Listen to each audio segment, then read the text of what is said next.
कुरुक्षेत्र पहुंचे कांग्रेस राज्यसभा सांसद दीपेंद्र हुड्डा ने रविदास धर्मशाला व पंजाबी धर्मशाला में निर्माण कार्य का शिलान्यास किया। इस अवसर पर उनके साथ कांग्रेस के वरिष्ठ नेता व पूर्व मंत्री अशोक अरोड़ा, पूर्व मंत्री व विधायक गीता बुक्कल, लाडवा के विधायक मेवा सिंह मौजूद रहे।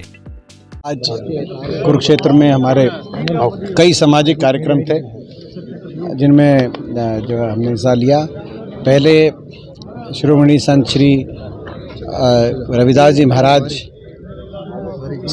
की रविदास जी महाराज धर्मशाला कमेटी द्वारा आयोजित एक कार्यक्रम था, एक बहुत भव्य कार्यक्रम था। और उसके बाद पंजाबी सभा कुरुक्षेत्र द्वारा आयोजित कार्यक्रम यहाँ पंजाबी धर्मशाला में था। बाकी भी कई जगह हम जाएंगे। तो ये आज का हमारे कार्यक्रम था। बीजेपी ऐसा कह रही है कि आप लोगों में जो कांग्रेस में फूट है उसकी वजह से अब हम हरियाणा भी जीतेंगे और विधानसभा भी जीतेंगे, लोकसभा भी जीतेंगे। देखिए, फूट जहाँ कहीं है तो भारतीय जनता पार्टी में आज ये स्थिति, और इस सरकार में बीजेपी में है और इस सरकार में है। सरकार में तो दो गठबंधन है, बीजेपी जेजेपी का, लेकिन वो गठबंधन कैसा है हमें पता है। उचाना में वीरेंद्र सिंह कह रहे हैं कि यहाँ से दुष्यंत नहीं लड़ेंगे, तो नारनौद में कप्तान अभिमन्यु कह रहे हैं कि यहाँ से नहीं लड़ेंगे। उसके बाद भाजपा के अंदर धनखड़ साहब का और खट्टर साहब का में कौन सी गुटबाजी है वो सबको पता है। विज साहब की और खट्टर साहब की क्या गुटबाजी है वो सबको पता है। आदमपुर चुनाव हुआ, राव इंद्रजीत जी वोट भी मांगने नहीं आए, वो सबको पता है। किशन पाल जी का क्या चल रहा है वो सबको पता है। तो भाजपा के अंदर इतनी भयंकर गुटबाजी, और इस सरकार में बीजेपी और जेजेपी में इतना अंतरकलह, और जेजेपी के अंदर की गुटबाजी की तो मैं जिक्र ही नहीं करूँगा, क्योंकि वहाँ उप मुख्यमंत्री जहाँ जाते हैं वहाँ इनके विधायक भी नहीं आते। ये स्थिति हो गई जेजेपी के अंदर, तो जिक्र भी करने लायक स्थिति नहीं है। तो अगर कहीं कोई गुटबाजी की कोई शिकार हुई है तो ये सरकार हुई है।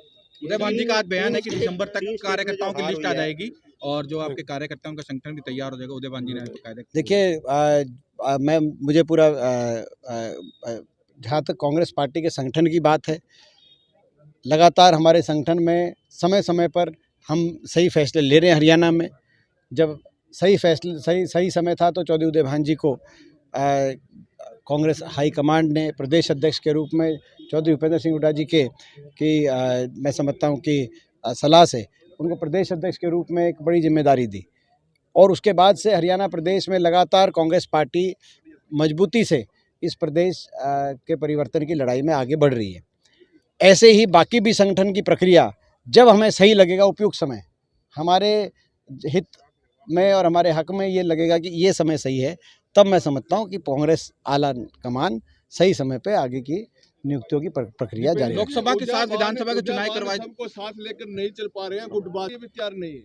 देखिए, ये मैंने आपको जवाब दे दिया। गुटबाजी है तो अगर आपकी बात सही है, गुटबाजी है तो बीजेपी में गुटबाजी ज़बरदस्त। धनखड़ साहब में और खट्टर साहब में क्या गुटबाजी है, विज साहब में और खट्टर साहब में क्या गुटबाजी है, राव इंद्रजीत जी क्यों नहीं जो है मुख्यमंत्री जी के कई प्रोग्रामों में जा रहे।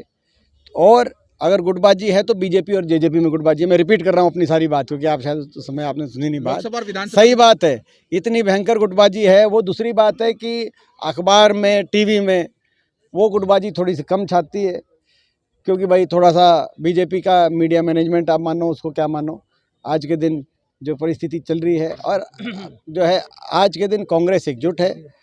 कांग्रेस हरियाणा में चौधरी भूपेंद्र सिंह हुड्डा जी के नेतृत्व में, चौधरी उदय भान जी की अध्यक्षता में मजबूती से हरियाणा में सत्ता परिवर्तन के लिए, हरियाणा को विकास के रास्ते पे लेके जाने के लिए संघर्ष कर रही है, और कांग्रेस एकजुट है। लोकसभा के साथ विधानसभा चुनाव करवाए जा सकते हैं, कांग्रेस तैयार है इसके लिए? देखिए, मैं ये जो अभी ऐसी चर्चाएं नहीं, एक बार मैं उनका ले लूँ, आपका भी ले लिया था, इसके बाद फिर ये भी ले लेंगे, कोई प्रॉब्लम नहीं। जहाँ तक अभी जो प्रदेशों के चुनाव के नतीजे आए हैं, ये सही बात है कि जो उम्मीद थी कुछ प्रदेशों में, उसके उम्मीद कांग्रेस पार्टी को उम्मीद के अनुसार कुछ प्रदेश नतीजा नहीं मिला। लेकिन जहाँ तक हरियाणा की बात है, हरियाणा के संदर्भ में राजस्थान का जो चुनाव का नतीजा आया है, हरियाणा के साथ वाले सारी राजस्थान की शेखावटी बेल्ट, चाहे वो शेखावटी हो चाहे साथ लगता अहिरवाल हो, पूर्णतः कांग्रेस पार्टी का स्वीप हुआ है। जयपुर तक हरियाणा से लेकर, हरियाणा की सीमा से लेकर जयपुर तक 70 सीट हैं। 70 में से 50 सीट लगभग कांग्रेस पार्टी जीती है। शेखावटी में जो सिरसा और हिसार के साथ लगती, जो किसान बेल्ट कहते हैं, वहाँ पर राजस्थान में 34 सीट है। 34 में से 29 सीट, इतना प्रचंड बहुमत कांग्रेस पार्टी को शेखावटी इस बेल्ट में कभी नहीं मिला है। वहाँ पर ऐसा जो है, तो ये वही बेल्ट भी है जहाँ पर हुड्डा साहब की जिम्मेदारी लगी चुनाव प्रचार की, मेरी जिम्मेदारी लगी, और हम लोग जहाँ जहाँ चुनाव प्रचार में गए लगभग सारे उम्मीदवार वहाँ से अच्छे बहुमत से, बड़े बड़े मार्जिन से वहाँ जीत के आए हैं। और राजस्थान ओवरऑल भी अगर आप देखें तो 42% वोट उतनी आई है जितनी पिछली बार सरकार के समय आई थी, केवल 1.5-2% का फ़र्क आया है। और इसी तरीके से तेलंगाना में कांग्रेस पार्टी की बड़ी जीत हुई है।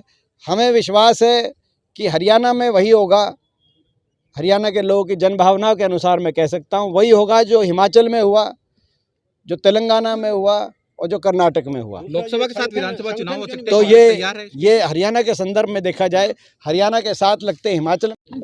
कांग्रेस पूरे तैयार है। कांग्रेस से ज़्यादा प्रदेश के लोग तैयार हैं। प्रदेश के लोग तैयार हैं। हरियाणा के अंदर, हरियाणा के हर कोने में से एक ही बात आ रही है। पिछली बार मात्र 3900 वोटों का फर्क कांग्रेस और बीजेपी में रह गया था 2019 में, जिसकी वजह से भाजपा की 40 और कांग्रेस की 31 सीट आई। 3900 वोट केवल, जबकि 75 पार का नारा था। अगर पिछली बार 3900 वोट कांग्रेस की ज़्यादा आती तो हमारी 36 सीट आ रही थी। अब पिछली बार से भी ज़्यादा ये सरकार के प्रति लोगों में रोष है, क्योंकि बीजेपी और जेजेपी ने मिलकर प्रदेश के अंदर जितना भ्रष्टाचार को अंजाम देने का काम किया है। गठबंधन तो 5100 बुढ़ापा पेंशन और 75% प्राइवेट के अंदर रिजर्वेशन के नाम पे किया गया, लेकिन करप्शन असली मुद्दा था। भ्रष्टाचार की फाइलें बंद कराना असली मुद्दा था। भाजपा में जाओ और अपना जो है सारे करप्शन के अपने मुकदमे बंद कराओ और करप्शन की खुली छूट पाओ, ये करप्शन मॉडल चल रहा है। ये हरियाणा के अंदर लोगों ने देखा। इस बार पूरे हरियाणा के हर कोने से एक ही बात आ रही है, बीजेपी जेजेपी की सरकार जारी है और कांग्रेस की सरकार हुड्डा साहब के नेतृत्व में उदय भान जी की अध्यक्षता में आ रही है। कुरुक्षेत्र से रामपाल शर्मा की रिपोर्ट। देखते रहें अजीत समाचार वेब टीवी।